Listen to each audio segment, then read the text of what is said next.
केंद्र व राज्य पुरस्कृत योजनेमध्ये गती देण्यासाठी महाराष्ट्र शासनाने महाआवास अभियान ग्रामीण भागात राबवण्यात आले आहे।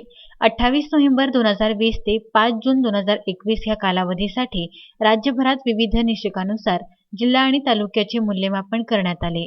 यामध्ये अमरावती जिल्ह्यातील तिवसा पंचायत समितीला सर्वोत्कृष्ट राज्य घरकुल योजना तालुका पुरस्कार प्राप्त झाला आहे। स्वातंत्र्य दिनाच्या निमित्त विभागीय आयुक्त कार्यालय अमरावती येथील मुख्य सोहळ्यादरम्यान पालकमंत्री यशोमती ठाकूर यांच्या हस्ते सदर पुरस्कार पंचायत समिती तिवसा सभापती शिल्पा हांडे व उपसभापती शरद वानखडे आणि गटविकास अधिकारी डॉक्टर चेतन जाधव यांना प्रदान करण्यात आले। घरकुल भूमिहीन लाभार्थ्यांना जागा उपलब्ध करून देणे, गवंडी प्रशिक्षण राबविणे, विक्रमी वेळेत घर भौतिक व वित्तीय स्थितीने पूर्ण करणे, इतर योजनांशी कृती संगम साधणे, डेमो हाऊस उभारणी करणे, प्रपत्र ड यादीतील आधार व जॉब कार्ड मॅपिंग करून घेणे, प्रलंबित राहिलेली घरकुले अडथळे दूर करून विविध उपाययोजना राबवून पूर्ण करणे या निकषा आधारित तालुक्याचे स्पर्धात्मक मूल्यमापन करण्यात आले होते।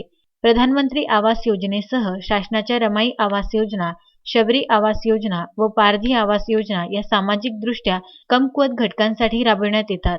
सदर योजनेत तिवसा तालुक्याला सर्वोत्कृष्ट तालुका पुरस्कार प्राप्त झाला आहे।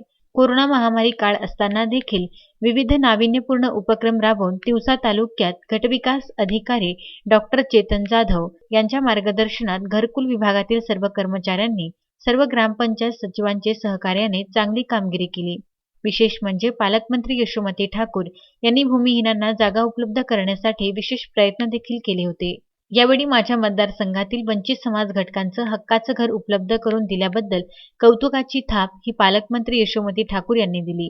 यावेळी जिल्हा परिषद अध्यक्ष बबलू देशमुख, विभागीय आयुक्त पियुष सिंह, जिल्हाधिकारी पवनीत कौर, सीईओ अभिशांत पंडा, विशेष पोलीस महानिरीक्षक चंद्रकिशोर मीना व पोलीस आयुक्त डॉक्टर आरती सिंह यांच्यासह अधिकारी पदाधिकारी उपस्थित होते। 1326 जे लाभार्थी राहिले तर याच्यामध्ये बऱ्यापैकी आता 100 आपले क्लिअर कट प्रस्ताव असणार ज्यांच्याकडे जागा आहे, परंतु 906 लाभार्थी असे आहे आपल्याकडे की ते भूमिहीन आहे।